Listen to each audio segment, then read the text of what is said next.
What is up, everybody? Welcome to the Next Guy Up podcast. We are live on a Wednesday night. You're listening to this on Thursday morning, though, and we are coming off a huge week of football. Just great things. One of the highest rated Monday Night Football games ever this last week.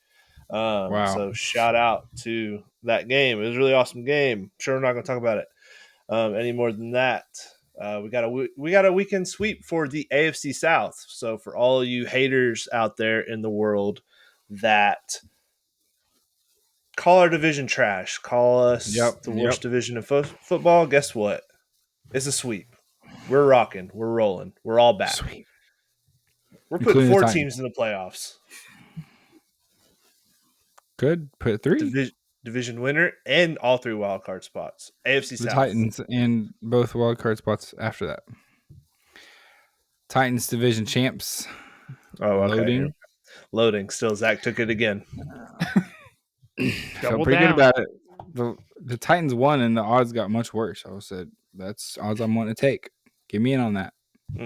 Has nothing to do with the other 3 teams winning. I'm going to put $1 in every single day and I'm going to retire. Just kidding. I'm not doing that. That's a good return. That's not good advice. Don't take that. But we have an awesome episode for you guys. We've got another. We're trying to beat AI for a 3rd week in a row. 3 in a row here. My goodness. Not even just the fact that we have beat AI 2 weeks in a row, but we've hit a parlay 2 weeks in a row, and we're not giving out. That's like 500. Yeah, by the way. Not little rinky dink, little plus 200 parlays. No, plus we're touching 600 almost every time. We're right on. We're on the door. I've come close. Yeah, AI really stinks. Tim told AI that they lost again, and AI was like, they were kind of mad. They were like, "What do you mean you lost?" They were like asking for advice on how to bet. They were like, "What did you bet? And how did we lose?" I was like, if you're so smart, you would know already, AI. Yeah, exactly. So, idiot. They're trying to cheat. I'm really nice to my AI, just in case. Yeah, you never know. I'll say like please to the AI. I do too. Like, hey, AI, if you don't mind, could you help me out with this, please? Thanks. Sometimes I tell it it's the GOAT. I don't mean that. You just got to get its ego up a little bit. Yeah, exactly. Yeah, I like that. Shout out to AI. Bad at betting. We got another banger for you today. I feel pretty good about it. We had some other news. We kind of called the shot. We kind of called our shot in the last episode about a certain former NFL Super Bowl winning head coach with a 24-year-old girlfriend, fiance, who's struggling in college now. Yeah, Zach definitely called this shot. So the guy's getting fired. It seems I maybe even didn't go enough. It seems like he might be gone like this week. Yeah, they're on bye this week. There's rumblings growing out of Chapel Hill that things could be done pretty quick. Like Belichick has brought up his buyout to the hierarchy. I guess there's about to be some. I read there's about to be some recruiting violations cracking down. There's some practice violations where they're hitting when they're not supposed to be, like tackle drills and full padded practices. You're only allowed to have a certain amount, and Bill is just like, I don't care. It's bad. It's gotten really bad. Bill Belichick's legacy is like he's tarnishing it hard right now, and it's kind of sad. No. But then I remember that I absolutely hate the Patriots, so yeah, I don't feel bad. They caused a lot of emotional harm to Titans through a lot of years. I don't regret anything happening to him. Not just the Titans. Basically every team, probably. Pretty much everyone, I guess, yeah. I remember that time they warmed up the balls before kicking field goal at the end of the game, though. Yeah. Remember that, Mason? They're like clearing snow off the ground before it was like allowed. He's been cheating for a long time, let's be honest.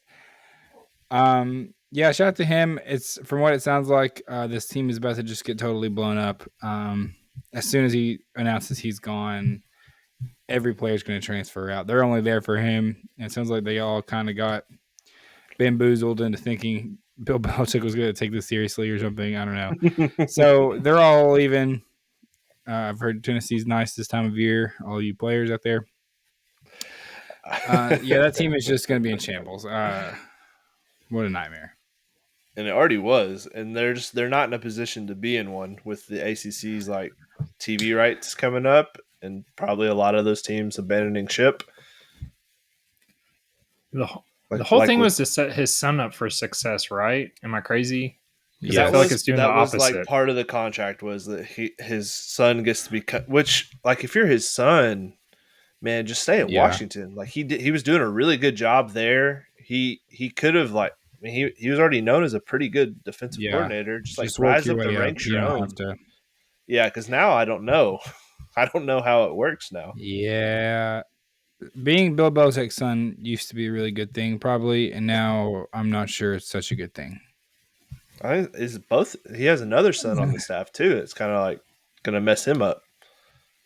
It's just bad. The whole thing's very bad. Weird. Yeah, very weird situation there. Not to mention, we haven't mentioned Jordan and her place in all of this. So, yeah, because she was like supposed to be the ringleader of the whole Hulu thing, and then I guess they canceled. They pulled the plug on it. They got to show that footage. I need it. I need all of it. It's gonna be way better than if they were like a good team. Like it's gonna be way more interesting as this team is an abject disaster, and I want to see that. I need to see that. It probably got submitted to the NCAA for evidence. It's probably why they can't publish it now. I don't know. Crazy story. We had another crazy story this weekend.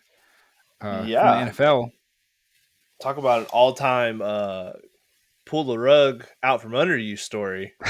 So Sunday morning in the wee hours before the London game, it's announced that Mark Sanchez is in the hospital. He's been stabbed. He's in critical condition. He's having surgery, and everybody's like, "Oh my gosh!" Twitter starts outpouring of love Mark Sanchez. What a great guy. Hope everything's okay. Turns out Mark Sanchez was not a great guy. He had a little too much to drink. Someone didn't cut off Mr. Sanchez. He was doing wind sprints, or maybe some of both. Was running up and down the alley in Indianapolis, and a Uber Eats driver pulled up to like deliver to this hotel, and Mark Sanchez decided to take it upon himself that wasn't a parking space and enforced Wild West law, and I guess started beating up this old man who also is in critical condition. He pepper sprayed Mark to try to get him to stop, and apparently can't park there, sir. Yeah. Crime doesn't pay. He thought Mark was going to kill him, and he stabbed him.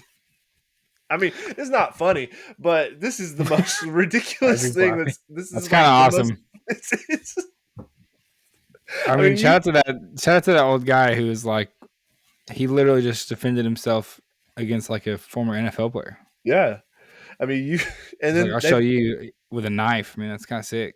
They have it on camera where Mark stumbles out of the alleyway into the like hotel bar again to like I guess ask for help because he's been stabbed. Yeah. But just the 180 of like the everyone's like, oh, Mark Sanchez, he's one of the best guys I know. I hope everything's okay. To like, oh, Mark's gonna go to jail. Like they're seeking felony charges on Mark Sanchez. Yeah, it seems like that was not good. His broadcasting career is definitely over at this point. Unless he wants to broadcast from the penitentiary. But at least content. At least the butt fumble is like going to go down the list now of things that like he'll be remembered for or people like talk to him about. Like the butt fumble is that's not even that important. Remember when you got stabbed by that 67-year-old guy? Yeah, I think that takes the cake for sure. I mean, just truly one of the most bizarre stories I've ever been a part of. You were part of it? Yeah, I was part of it. Yeah, I was up really. I was on Twitter when the first notification came through. Oh, you were just first responder. I thought he was at the truck stop. I was one of the first people that read it. I had to.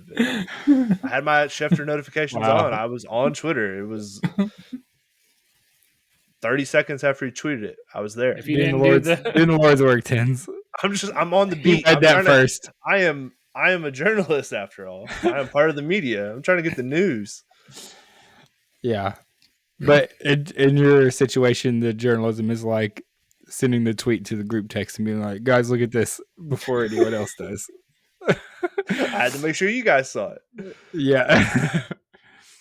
It is funny because we have a couple group texts and it does feel like a competition, like the old school see who can break the news first, but it's like secondary. You know, that's like primary source breaking news. This is like the secondary source. You got to give it to the people. Yeah, we're just reporting what's already been reported. The same post will be sent, just screenshot at the exact same time, and then whoever it came in first, they'll definitely gloat about it. They'll hop first. Yeah, it's kind of nice. I don't have to like look up anything myself. I just get fed all the important information.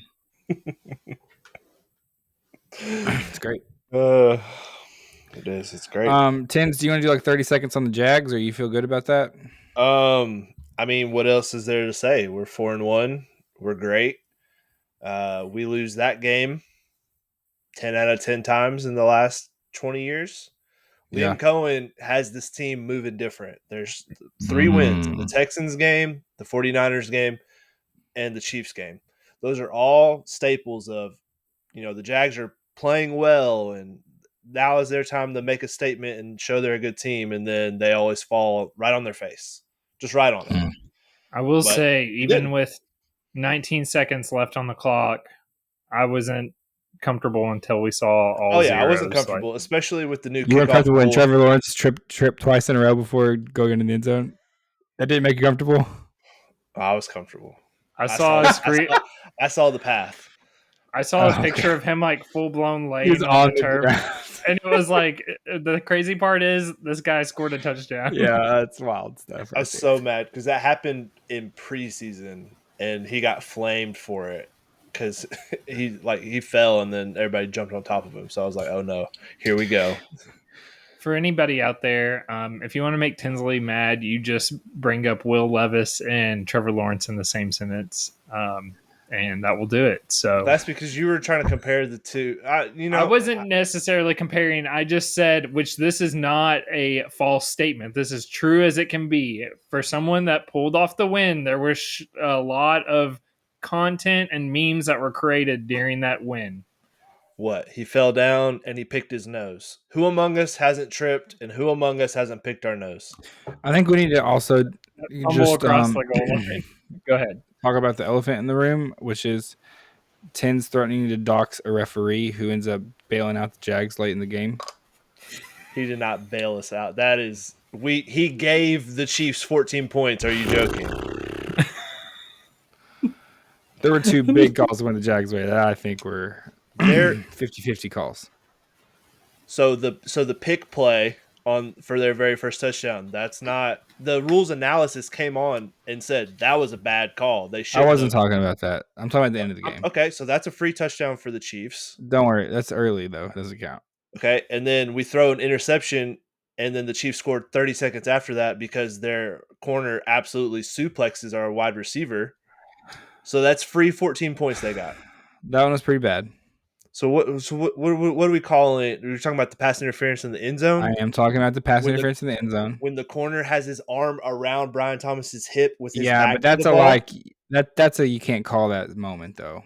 You gotta let the boys play it out. No. Was it third down? It was third down. So if the Chiefs if the Chiefs get that call, everyone is rioting in the streets that the Chiefs get a call.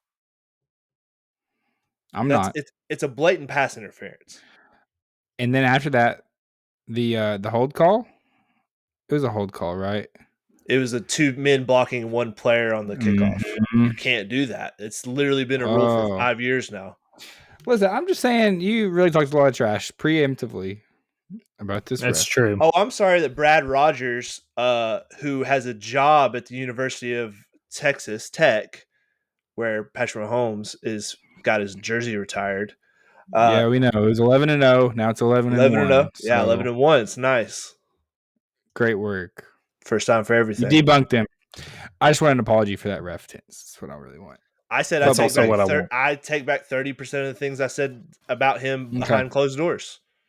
Okay. I appreciate that. I'll see how he responds. I have him here actually on the podcast today. Brad, you want to come out and confront Tins? Hello, Mr. I'm Rogers. just kidding. That would be electric, though. He's here to break down every single call of the game and tell Tins why he's wrong. All right. I feel like that pretty much covers everything we had to talk about. We have a week upcoming of some great games as well. This episode is to preview a week full of football. And boy, do we have an electric best of the rest game this week.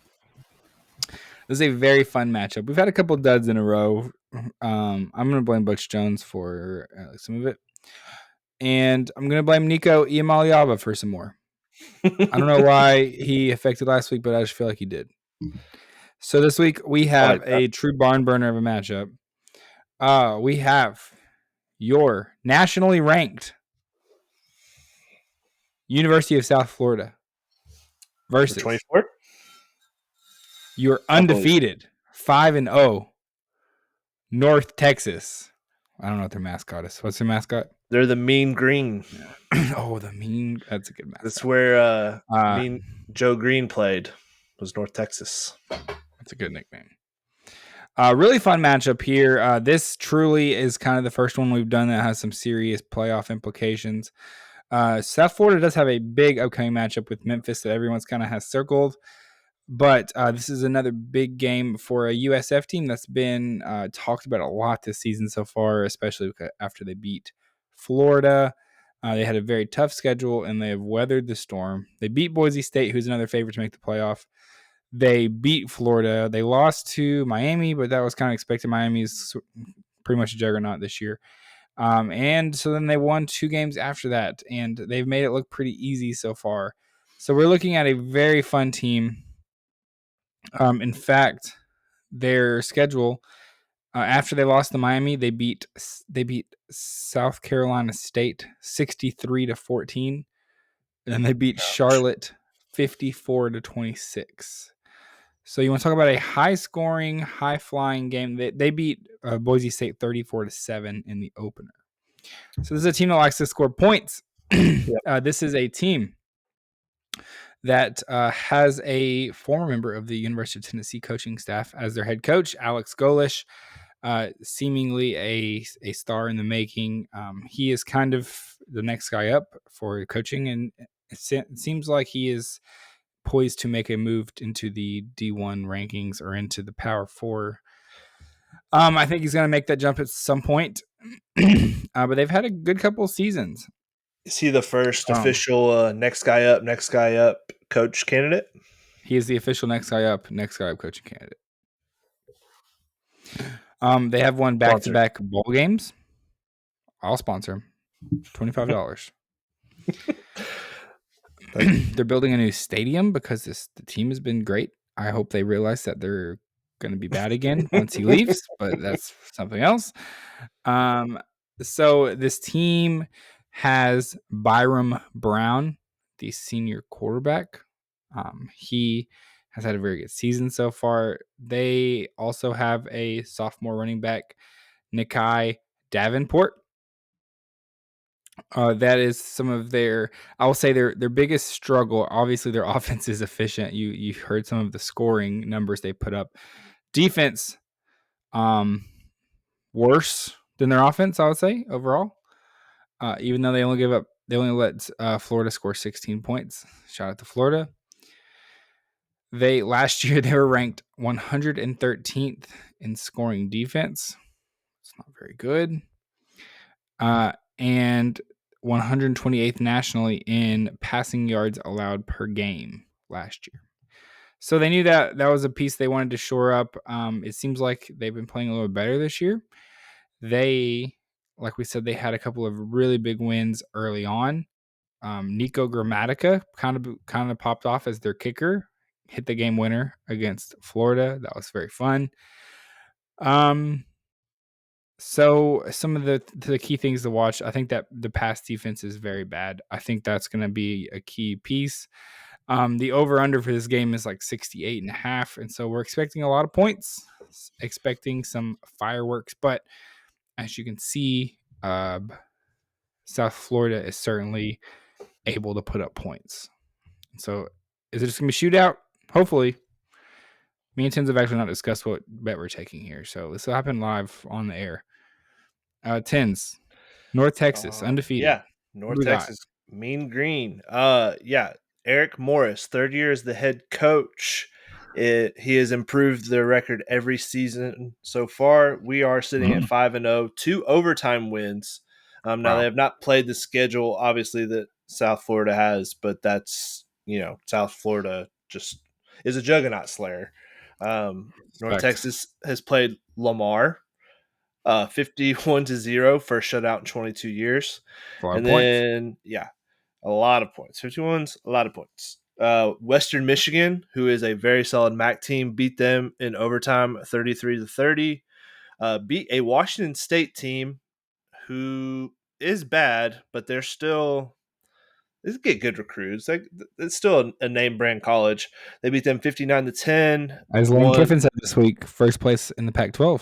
That's right, first place. Did you see that tweet? Lane Kiffin got asked about the matchup with Washington State. He's like, well, we're first place at SEC. They're first place in the Pac-12. So we both are in first place in our divisions. Should be a fun matchup. Yeah. Shout out to Lane Kiffin. Lane Kiffin is, for all his faults, he's pretty solid on a microphone. And then so last two matchups are they beat Army 45-39 and then beat South Alabama 36-22. Army and South Alabama, they're both solid teams. Army is another team in the American Conference. So yeah, I mean, this is a team that so far they've been known for their offense the last few years, but this team is actually on pace to break the scoring percentages that they've had the last couple of years. They're averaging 44.5 points per game, led by quarterback Drew Mestmarker, true freshman quarterback. I love that. Kid's a gunslinger. He doesn't know that he's not supposed to be this good yet. He has thrown for 1,247 yards and 11 touchdowns, absolutely 0 interceptions. That's great for overs. Great for overs. They've got a tag team running back duo with Mackenzie McGill, sophomore from he played here last year, and Caleb Hawkins, true freshman. They both have just right at 300 yards. McGill has 4 rushing touchdowns, while Hawkins has 7. And then even the next 2 running backs down the depth chart have 2 touchdowns apiece. So you're looking at a team with 11 rushing touchdowns from their top 4 running backs. So it's a team that can still run the ball, but they do love to air it out. The defense, they took in a lot of transfers, and so far it's paid off, but I think that's more to do with the level of competition they've played, because you saw when they played a team like Army or South Alabama that they were able to put some points on them. So I do think – I mean, that's a high over, but I think that's what South Florida wants to get into. The quarterback for North Texas is also a decent athlete, can run around a little bit. And it was interesting you brought up the South Florida kicker, because North Texas's kicker is 28 of 28 on extra points and 8 of 8 on field goals. He has not missed. So field goals, that's 3 points. All points matter for the over. It's a lot of field goals. 28 in 5 games? No, extra points. That's it for his career? Okay, yeah. What to say? I love that. So I agree. I agree. I like the over. I know it's a lot of points. Smash it. I think we get back to our roots. We're not taking these teams to win. I think there's too much variance. There's too much unknown in these teams for us to be picking winners and losers. But you know what we can predict? That these suckers want to get up and down the field. Yep. Yeah, I think there's not a lot of G5 teams out here just like let's get into defensive battle. Let's make this game gross. These G5 teams are like, let's run it up. We're just gonna score the football. 4th and 5, No go defense. for it. What's if they score? Great, we'll get it back. We'll score. Like, who cares? Yeah, I think that over smashing first half. This sucker's like a nosebleed. There ain't no stopping it. Okay, you love to see that, folks. It should be a fun game. That is I was excited about that one. It is a Friday night game on ESPN2. So this is a nationally televised game. Yeah, this is a big one. Listen, you tell your wife, sorry, Friday night date night is canceled. We're getting pizza, and we're turning on South Florida at North Texas. It's a huge matchup. The next guy podcast told me. No ifs, ands, or buts about it. You can score a ton of points. We're talking about a beautiful night in Denton, Texas. It's going to be 84 degrees, not a cloud in the sky. That's over territory right there. Come on. Okay, well, that's that, folks. Take that bet with us because it's going to hit. I guarantee it. Next guy, guarantee. Okay. Love that. We're going to get to our categories because we have some other football happening on Thursday, Friday, and Saturday night. So we are going to go through our categories here. We have player to watch, surprise or upset potential of the week, and our game of the week. Let's start off with player to watch of the week, Mason. Who you got? Player to watch. So I need to figure out if this was a good trade or not. I actually stated in my surprise of the week last episode that I was surprised that the Bengals didn't go and get a quarterback. Well, they must be listening to the Next Guy Up podcast because they went and traded for one Joe Flacco. Some of us scratching our heads. Just a perfectly good quarterback sitting on a bench, Jameis Winston. I don't understand why they didn't trade for him. Correct, Zach? Am I correct? That's a bad move. When your locker room's in trouble, your team is struggling, who do you want? Do you want Joe Flacco or do you want the greatest hype man in the history of locker rooms? Greatest hype man. Jameis Winston. He gets the vibes up. He helps everybody kind of feel a little better about the team environment. He's at least good for one electric performance. You got 42-year-old Joe Flacco running around out there instead of Jameis Winston, just bringing energy to the team. Terrible, as Charles Barkley would say. But Jameis Winston, is my play. He's led a lot of teams to a lot of wins the last few years, being Mr. Hype Man locker room guy. Lots of wins. Whose player to watch segment is this? Mason, this is all Tins. They literally bring him on to like bad teams, and they're like, "Well, you're our last hope, so come play." Do you want to? How's he going to win games in situations like that? He's literally a hired gun just to come in and be like, "Our locker room's in trouble. We suck. Can you come and help us?" And he does. It's true. No, I'm curious to see if Joe Flacco is going to be able to salvage this Bengals season, which, to be honest, the division is kind of still up for grabs a little bit. I mean, we got another 1-4. Just like the Ravens are still minus 200 right now to win the AFC North. They could go 1-5. They're 1-4. It's crazy stuff. I mean, I'm not a Steelers believer, but I might be. Somebody got to win that division. Who are the rest? What are the rest of the odds? I don't know off the top of my head. They've got to be a good bet, maybe. It would be on the Bengals. I mean, yeah, go bet on the Browns or Steelers. Browns defense is good. Judkins. The Ravens actually tanking. Are the Ravens like that bad? I mean, they've lost 7 starters for the year on defense. It might be they just traded their best pass rusher because he's a free agent after this year. Well, I know, but the Ravens they're going to win the division. Zach, if you keep doing that, I'm gonna have to do something. Oh no! I'm gonna have to.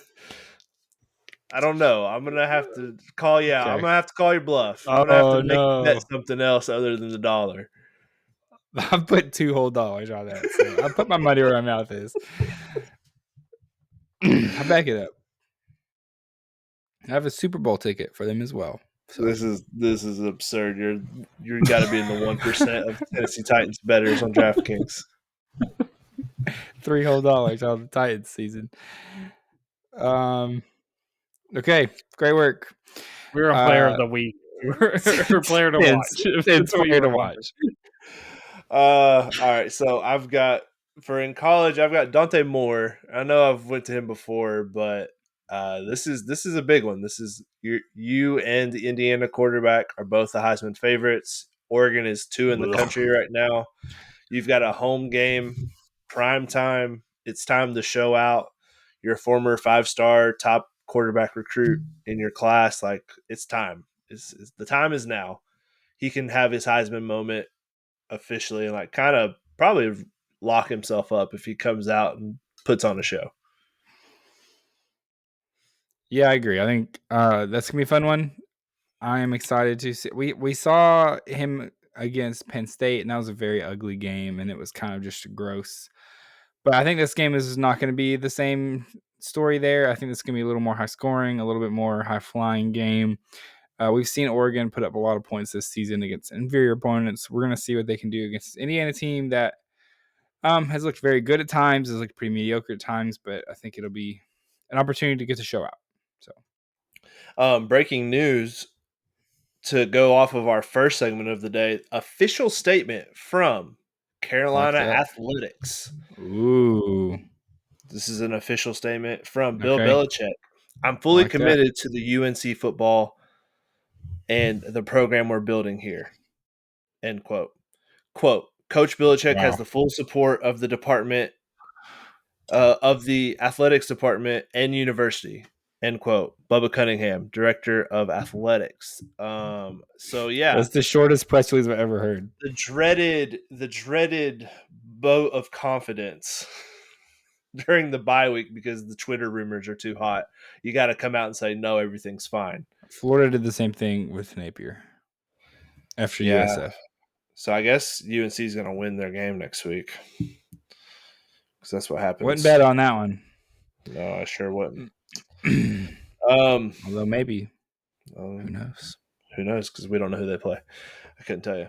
And then in the NFL, my player to watch is going to be Patrick Mahomes. Can this Patrick Mahomes guy, can they figure out what they're doing? Can they win a game against a really good team in the Lions at home? Get their season back on track. It's a tough game. They're falling behind in the division. Outside looking in right now on a playoff spot. So, can Patrick Mahomes lead this scrappy Chiefs team to victory? Is he doing something there, Zach? Because the Chiefs haven't beaten a playoff team yet this year. They haven't beat a team with a winning record yet this year. You're right. They have yet to play the Titans, so division winners. Right. Titans, division winners. Those are things. So I have a question. Yeah, I have probably an answer. If the Bengals get to the playoffs and they play against if Joe Flacco, brings them all the way to playoffs and they play against the Jags, do they start Jake Browning again? I guess we'll never know. We'll never have to know. Okay, here's a serious question for the boys here. Mm-hmm. Do we think Shudder Sanders gets one rep at starting or at quarterback this season? Not for the Browns. Season? He's a backup the whole now. Season. He's not. They've not. Stefanski said, "I'm not committing to Shador as the second string quarterback." We've called Bailey Zappi. They've called Bailey Zappi to the active roster. So, all right, he's probably bad. Interesting. Is he bad at football? What's happening? I think there's just a lot of friction, a lot of outside of football stuff that's making we don't know about. Stefanski is like, I think he's taking a hard stand of, I'm the coach and you're not going to trump me. So I don't know. It's a very strange situation. And you know what's crazy is that he turned down being drafted from the Ravens because he didn't want to. He wanted to go somewhere to compete for a job. He'd be the starter right now, in theory, if he would have just let him draft him. Yeah, he is not. He's certainly not helped himself in this situation. He is not. He has not helped himself. You know who'd be a great mentor for Shador? Jameis Winston. Who's your player to watch this week? Not even joking. My player to watch this week. This is a guy who a lot of people said should never have had a transfer, deserved a starting spot at Penn State. Has looked better than Drew Aller. This is Bo Perbula at Missouri. He has a big test this week coming up against the Alabama Crimson Tide. This is a big matchup. Missouri is 14th in the nation, but they are 5-0. They've faced a pretty soft schedule so far. They did beat South Carolina, a South Carolina team that looks pretty pedestrian though this year. Other than that, here has been their schedule. Central Arkansas, Kansas, Louisiana, not LSU, just Louisiana, and UMass. So congrats to Missouri for beating those 4 teams. And now they did beat South Carolina 29-20 in what was a pretty gross game. And now they have Alabama coming to town. This is going to be a big stage for Missouri. They only have their back half of the schedule is obviously more difficult. They've only got like 3 pretty big games. They play Alabama, they play Auburn, they play Vanderbilt, Texas A&M. I guess they have a couple more. And then they have to go to Oklahoma. So this game has become pretty important for them and their playoff hopes. Their schedule all of a sudden looks a little more difficult than it did at the beginning of the season. Like a lot of SEC teams, the top end of the SEC looks a little bit worse and the bottom end looks a little bit better. So some of those schedules all of a sudden, like Tennessee's is the same way. It looks a little tougher now. So this is becoming a pretty big game for Bo Perbula. See what you can do in the spotlight against a really good Alabama team. Alabama's favored 3.5 points on the road. So it's a pretty interesting one to watch. See how Bo Perbula does against being matched up against Ty Simpson there. Fun game though. Excited for it. If only people could have heard a Missouri breakdown and a win total future given out this summer from an SEC expert. Something. Who could have Somebody told on you this podcast. Yeah. Someone told you that their schedule was pretty weak and that their over was at plus money and was worth looking at. I know I got a ticket in my bet slips. Somebody told you to take Vanderbilt over wins, and which I'm pretty sure is already hit, and Kentucky under wins, which is definitely going to hit. Was wrong about Mississippi State though. Shout out to those guys. The Fighting Bulldogs. My goodness. Okay, next up, Mason. Upset watch of the week. I was very back and forth on this one. I ended up going with, just because I watched this game and I truly believe that the Cardinals are better than their box score and better than what their record is. I'm going with Cardinals plus 275 against the Colts. We talked about it last episode. A lot of just crazy head-scratching plays that normally never happen on the field. We didn't even talk about Kyler Murray getting hit in the face, by the way. We didn't even talk about that as one of the insane plays. But that just doesn't happen, and they all happened at the same time and during one game. Titans got so many breaks. We talked about did they even deserve to win that game? But I'm just wondering when the Daniel Jones magic is going to run out, if it does. Some people are MVP, or you could just, the Flames end up going out. So that's my long shot. It's an upset for a reason. 10's making a face over there. Upset potential. He doesn't believe. I just think I know you weren't watching that game. I was watching the end of that Titans game. What are you talking about? I had no commitments. I was watching every game. That's true. You had no I watched Cameron Ward throw the interception that was then fumbled and then recovered for a touchdown. For the Titans. Back off, Mason. I watched it live and I said, wow, he knows. That's crazy. That's what I'm saying though, is the Cardinals got I think the wheels are just falling off for the Cardinals. I think Gannon's kind of out. I mean, he just got fined $100,000 for punching his player. That was a really embarrassing thing. Like, it's just embarrassing all the way around. I think he's probably going to lose the locker room. Apparently, there was some talk as Kyler Murray and Marvin Harrison were walking off the field after the game. They said, "Why did we just stop throwing you the ball?" Like, they're openly talking about why did we change the game plan just because we were winning to like a running game that wasn't working. So good question. just when players start openly calling out the game plan and what the coach is deciding to do, like it's just things are falling apart over there. I think so. I think Kyler's kind of got like a foot out the door. I think he's kind of over the whole Arizona Cardinals experience. I think he's looking for a fresh start. So I don't know. Maybe they beat the Colts, but the Colts are just kind of a wagon right now. And there's only two NFL games with plus 200 this weekend. Really? Yep. Yeah, for my NFL upset of the week, I'm taking the other one. I think it's the Titans. I think the Titans. I don't understand. The Raiders are terrible. The Raiders are terrible. Geno City. Smith. Somebody said that he was going to be an MVP candidate, a sleeper candidate. That's crazy. Who would say that? On this very podcast. We had a guest on, and they said some crazy stuff. Don't fact check who it was. Yeah, no, I mean this guy. Congrats to him. The Raiders gave him $75 million. He should count his money Pretty and good. just chill.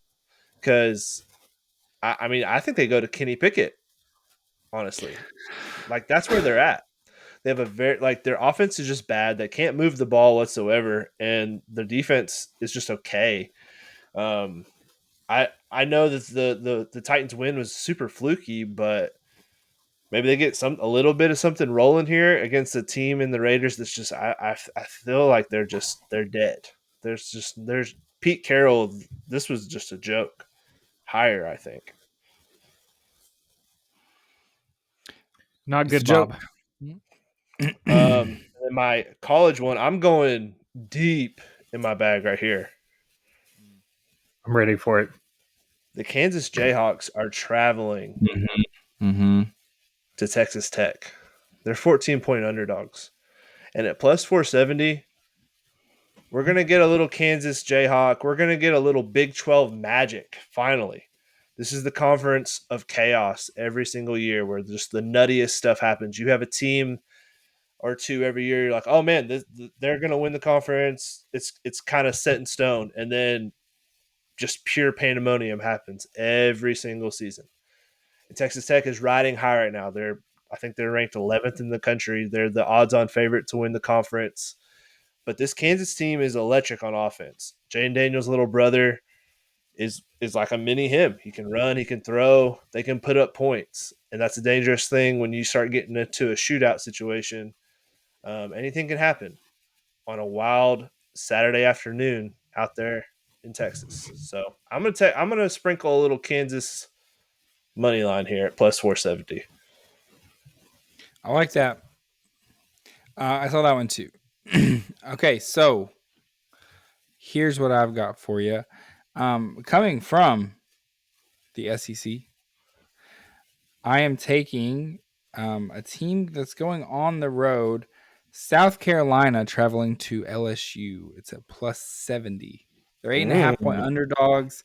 Some things going against them. Obviously, it's LSU. It's going to be LSU at night. It's not a fun place to play.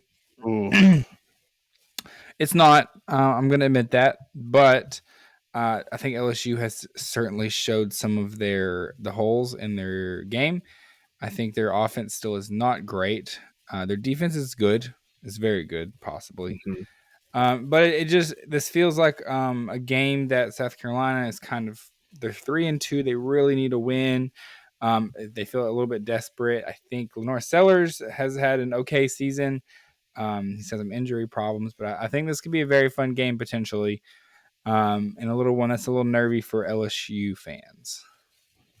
That would have to be the nail in the coffin right there for Brian Kelly. Kelly? Yeah. And it could be. I don't think you can survive that.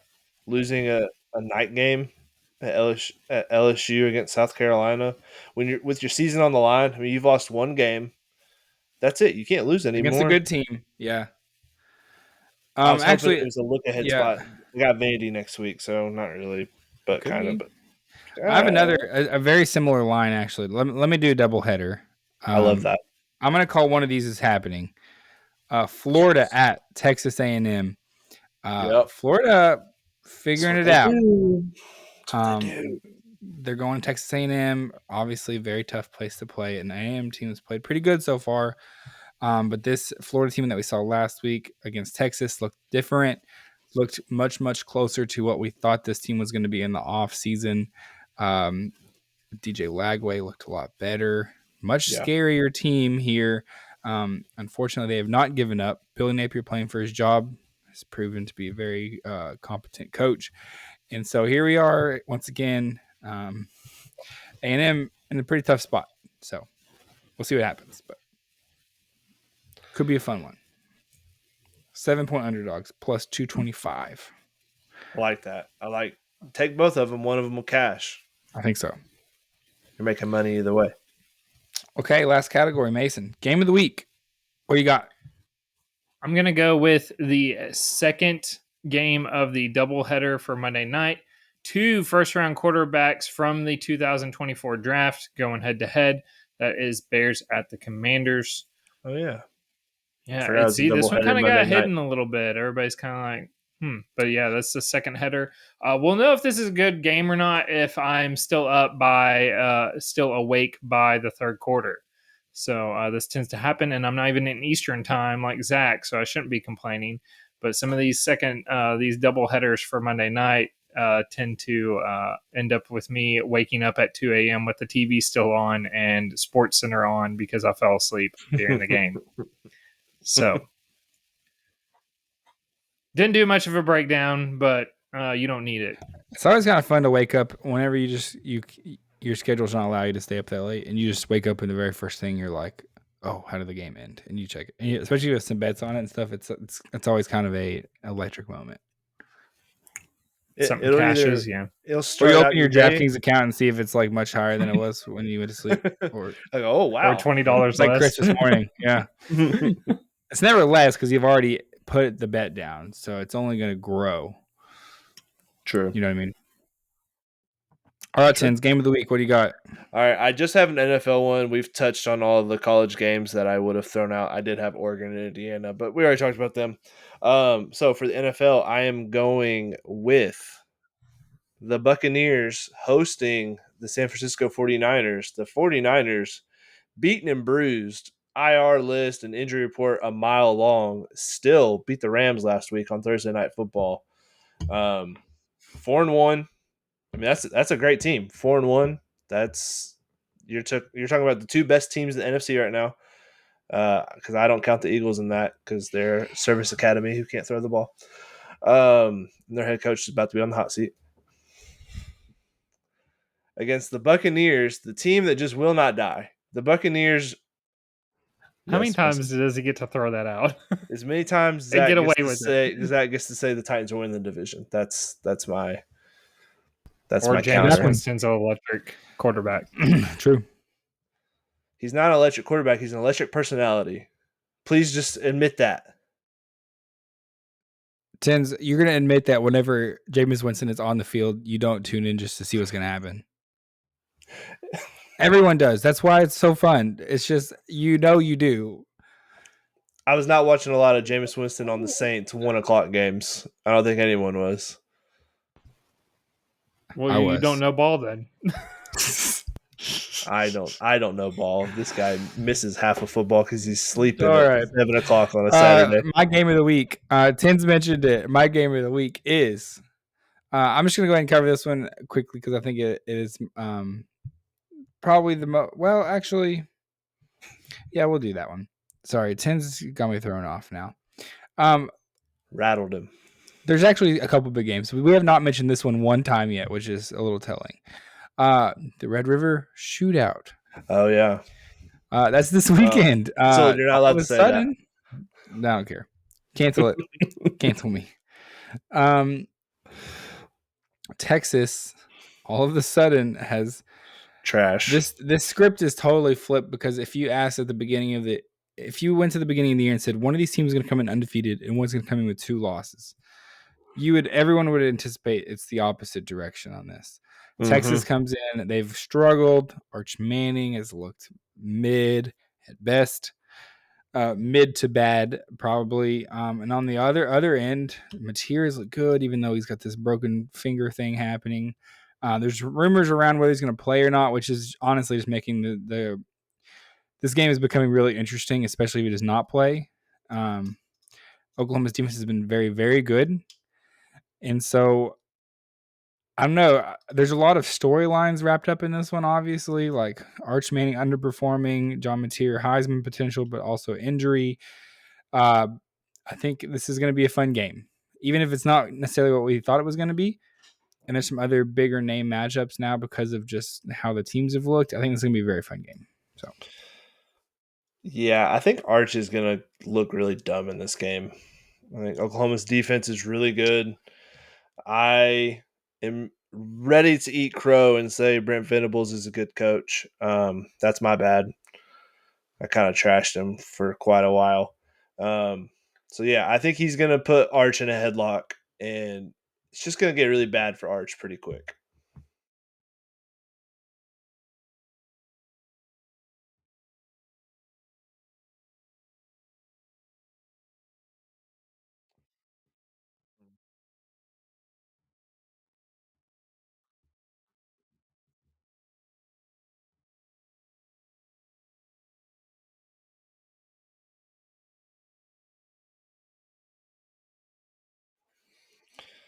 Yeah, that could. Yeah, it could, and that would be the storyline. Yeah,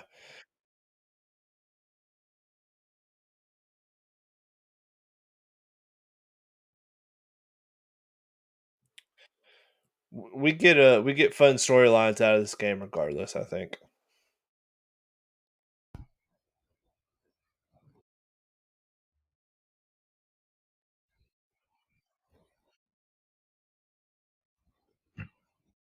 that's all right.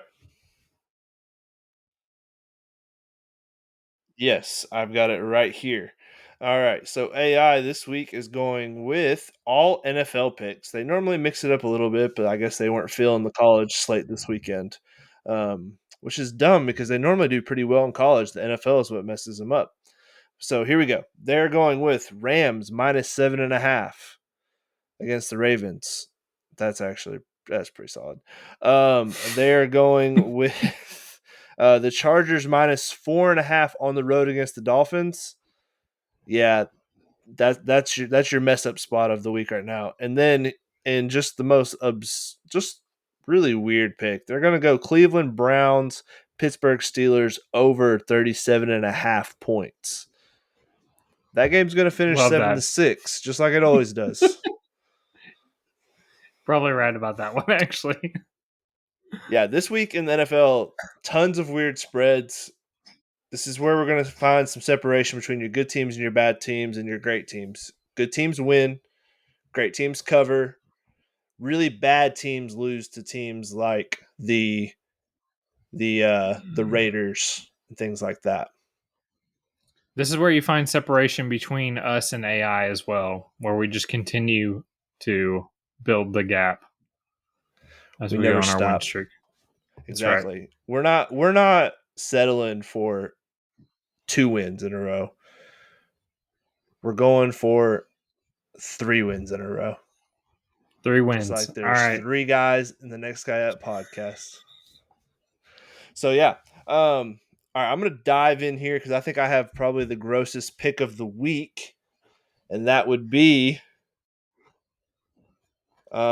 Ravens team total Yep. under 17.5. This is why I kind of was like, oh, I kind of like that Ravens pick or the Rams minus 7.5.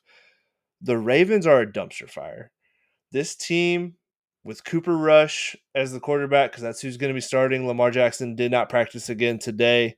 A little late in the week. This is kind of a telling point of if someone's going to play or not. They did expect him to miss minimal 2 weeks, so no surprise here that he's not going to be playing against a super talented Rams team. I mean, this team, their defensive line is maybe the best in football. They've got 4 first round talents on that defensive line. 17.5 points, you might be like, oh, wow, that's a lot of points. But 17, I mean, that's not crazy for the NFL. A lot of these games finish around 13-17 kind of final scores. So I am going to roll with the Ravens under 17.5 points.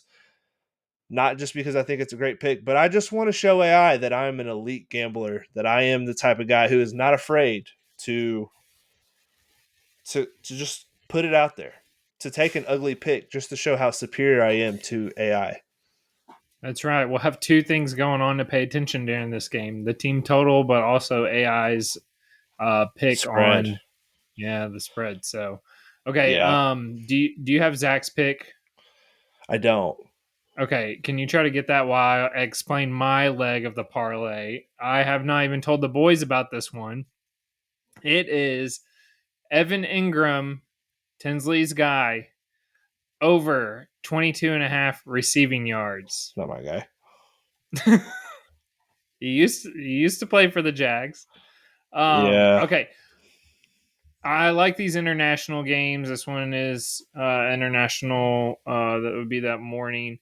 Last two games, 4 catches for 33 yards, 4 catches for 29 yards. Tight ends against the Jets.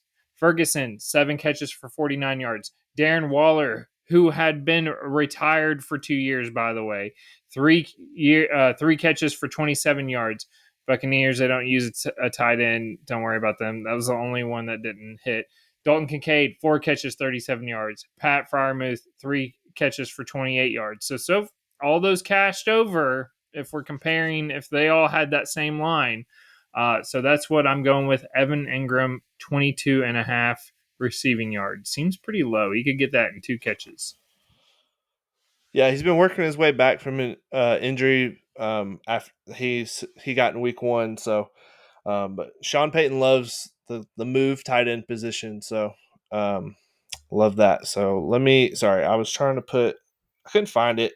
My everything is being weird right now.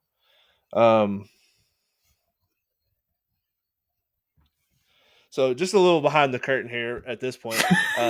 Zach's computer just absolutely blew up, and me and Mason are trying our best to just act like nothing's going on. We did pretty good till now. Yeah, I know. We can't stop the podcast because Zach is the host. So technically, we're just recording into the abyss.